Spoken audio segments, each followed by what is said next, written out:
Dear students, welcome to Learner's World. In this video, I'm going to talk about a detective story, The Five Orange Pips by Sir Arthur Conan Doyle, FIOGP, Semester 4, SEC Humanities and Other BA programs under Calicut University. Summary of the Five Orange Pips. ഇതൊരു detective സ്റ്റോറിയാണ്. 5 orange pips എന്നുള്ളതുകൊണ്ട് ഉദ്ദേശിക്കുന്നത് 5 ഓറഞ്ചിൻ്റെ കുരുക്കൾ എന്നുള്ളതാണ്. The Five Orange Pips is a detective story by Sir Arthur Conan Doyle featuring Sherlock Holmes and Dr. Watson. അപ്പോൾ ഇതൊരു detective സ്റ്റോറിയാണെന്ന് പറഞ്ഞു. സർ ആർതർ കൊണാൻ ഡോയിലാണ് ഇത് എഴുതിയിട്ടുള്ളത്. ഷെർലക് ഹോംസും ഡോക്ടർ വാട്സണൊക്കെ കേന്ദ്ര കഥാപാത്രമായിട്ട് അവതരിപ്പിക്കുന്നുണ്ട്. The story begins when a young man named John Openshaw comes to Holmes for help. അപ്പോൾ ഈ ഒരു കഥ തുടങ്ങുന്നത് ജോൺ ഓപ്പൺഷോ എന്ന് പറഞ്ഞിട്ടുള്ള ഒരു യങ് മാൻ ഷെർലക് ഹോംസിനെ സമീപിക്കുകയാണ് സഹായത്തിന് വേണ്ടിയിട്ട്. He is terrified because his family is being targeted by a mysterious entity. അയാൾ ഭയങ്കര ഭയപ്പെട്ടിരുന്നു. കാരണം അയാളുടെ കുടുംബം മൊത്തം ഒരു നിഗൂഢമായിട്ടുള്ള ഒരു സംഘം ആക്രമിച്ചിട്ടുണ്ട് കുടുംബത്തിനെ. He explains that his uncle Elias, a former plantation owner in Florida, received an envelope containing 5 dried orange pips marked KKK. അപ്പോൾ അദ്ദേഹം വിവരിക്കുകയാണ് തൻ്റെ അങ്കിള് അമ്മാവനായിട്ടുള്ള ഏലിയാസ് മുന്നേ ഒരു പ്ലാന്റേഷൻ ഓണറായിരുന്നു ഫ്ലോറിഡയിൽ. അദ്ദേഹത്തിന് ഒരു കത്ത് കിട്ടി. അതിൽ 5 ഉണങ്ങിയ ഓറഞ്ചിൻ്റെ കുരുക്കളായിരുന്നു. അതിലിങ്ങനെയാണ് മാർക്ക് ചെയ്തിരിക്കുന്നത് KKK എന്നുള്ളത്. Shortly after Elias was found dead. അങ്ങനെ ആ കത്ത് കിട്ടിയ ഉടനെ തന്നെ ഏലിയാസ് മരണപ്പെട്ടു. Later John's father received the same warning and died in a suspicious accident. പിന്നീട് ജോണിൻ്റെ ഫാദറിന് ഇതേപോലെ ഒരു ലെറ്റർ കിട്ടിയിരുന്നു. അങ്ങനെ ഒരു സസ്പീഷ്യസ് ആയിട്ടുള്ള സംശയാസ്പദമായിട്ടുള്ള ഒരു ആക്സിഡൻറ്റിലാണ് അദ്ദേഹം കൊല്ലപ്പെടുന്നത്. Now John has received the pips and a note demanding the papers. ഇപ്പോൾ ജോൺ ഓപ്പൺഷോക്കും ഇതുപോലെ ഒരു കത്ത് കിട്ടിയിട്ടുണ്ട്. അതിലിങ്ങനെ 5 പിപ്സ് 5 കുരുക്കളുണ്ട് ഓറഞ്ചിൻ്റെ. അതിൽ അവർ ഡിമാൻഡ് ചെയ്യുന്നത് പേപ്പേഴ്സാണ്, അതായത് കുറച്ച് രേഖകളാണ്. Holmes realises the gravity of the situation immediately. അങ്ങനെ ഈ ഒരു പ്രശ്നത്തിൻ്റെ ആഴം എത്രത്തോളം ഉണ്ട് എന്ന് ഷെർലക് ഹോംസ് മനസ്സിലാക്കി. He explains that the initials KKK stands for the Ku Klux Klan, a secret society from America. അങ്ങനെ ഷെർലക് ഹോംസ് വിവരിക്കണം. KKK എന്നുള്ളത് ഉദ്ദേശിക്കുന്നത് അമേരിക്കയിലുള്ള ഒരു സീക്രട്ട് ഏജൻറ്റുമാരുടെ അവരുടെ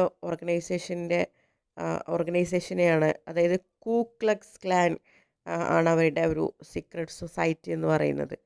അതിനെയാണ് റെപ്രസെൻ്റ് ചെയ്യുന്നത് ഈ ഒരു KKK. Holmes deduces that Uncle Elias was once a high-ranking member who fled to England with the Grove's secret ledger. അപ്പോൾ ഷെർലക് ഹോംസ് ഒരു നിഗമനത്തിലെത്തുകയാണ്, അങ്കിൾ ഏലിയാസ് ഒരിക്കൽ ഇവരുടെ ഒരു മെമ്പറായിരുന്നു. അങ്ങനെ ഇവരുടെ രേഖകളൊക്കെ എടുത്തുകൊണ്ട് ഇംഗ്ലണ്ടിലേക്ക് പോയിട്ടുണ്ട്. Uncle Elias. The clan is now killing his heirs to retrieve those documents. അപ്പോൾ ആ രേഖകൾ കിട്ടാൻ വേണ്ടിയിട്ടാണ് ഇവർ ജോൺ ഓപ്പൺഷോയുടെ ഫാമിലിനെ ഇങ്ങനെ വേട്ടയാടിക്കൊണ്ടിരിക്കുന്നത് എന്നാണ് പറയുന്നത്. Holmes tells John to go home, leave the papers on the garden sundial as requested and stay out of sight. അങ്ങനെ ഷെർലക് ഹോംസ് ജോൺ ഓപ്പൺഷോയോട് പറയാണ് വീട്ടിലേക്ക് പോയിട്ട് ആ രേഖകൾ അവർ പറഞ്ഞ സ്ഥലത്ത് വെക്ക്, എന്നിട്ട് നമുക്ക് മാറി നിന്ന് എന്താണ് ചെയ്യുന്നത് നോക്കാം.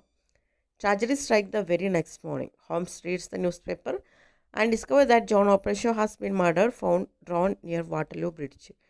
അങ്ങനെ അടുത്ത ദിവസം രാവിലെ വലിയൊരു ദുരന്ത വാർത്തയാണ് ഷെർലക് ഹോംസിനെ തേടിയെത്തിയത്. ജോൺ ഓപ്പൺഷോ മരണപ്പെട്ടിരിക്കുന്നു. വാട്ടർലൂ ബ്രിഡ്ജിൻ്റെ അടുത്താണ്, മുങ്ങിയാണ് മരിച്ചിരിക്കുന്നത്, കൊല്ലപ്പെട്ടിരിക്കുകയാണ്. Holmes is devastated and blames himself for not being fast enough to save his client. ആ സമയത്ത് ഷെർലക് ഹോംസിന് വളരെ ദുഃഖം വന്നു. കാരണം തനിക്ക് തൻ്റെ ക്ലയൻറ്റിനെ സേവ് ചെയ്യാൻ കഴിഞ്ഞില്ലല്ലോ, പെട്ടെന്ന് അന്വേഷണം പുരോഗമിക്കാൻ കഴിഞ്ഞില്ലല്ലോ എന്നുള്ള ഒരു കുറ്റബോധം ഉണ്ടായിരുന്നു. He spends the day obsessively tracking ship logs and postmarks. അപ്പോൾ ഈ പോസ്റ്റിൻ്റെ മുദ്രകളും ഷിപ്പിൻ്റെ മുദ്രകളും പോസ്റ്റൽ രേഖകളൊക്കെ വെച്ചിട്ട് ഷിപ്പ് എങ്ങനെയും ട്രാക്ക് ചെയ്യാൻ തീരുമാനിച്ചു. Holmes tracks the killers to a sailing ship named the Lone Star, which was docked in London when John died and is now headed back to Georgia. അങ്ങനെ Sherlock Holmes ആ ഒരു കില്ലേഴ്സിൻ്റെ ship track ചെയ്തു. Loan star എന്നാണ് അതിൻ്റെ പേര്. John മരണപ്പെടുന്ന സമയത്ത് ലണ്ടനിൽ ഉണ്ടായിരുന്നു. ഇപ്പോൾ അത് ജോർജിയയിലേക്ക് പോയിക്കൊണ്ടിരിക്കുകയാണ്. Holmes identifies the murderers as Captain James Calhoun and 2 of his mates. അങ്ങനെ ഷെർലക് ഹോംസ് ആ കൊലയാളികൾ ആരൊക്കെയാണെന്ന് കണ്ടെത്തി. ക്യാപ്റ്റൻ ജെയിംസ് കലൂണും അദ്ദേഹത്തിൻ്റെ 2 കൂട്ടാളികളുമായിരുന്നു. To let them know their fate is sealed, Holmes mails an envelope containing 5 orange pips to the port in Savannah. അങ്ങനെ അവരുടെ വിധി അവരെ അറിയിക്കാൻ വേണ്ടിയിട്ട് ഷെർലക് ഹോംസ് അവർക്ക് ഒരു കത്തയച്ചു. അതിൽ 5 orange pips ഉണ്ടായിരുന്നു. However, human justice never catches them. The ship is wrecked in a massive gale at sea, leaving no survivors.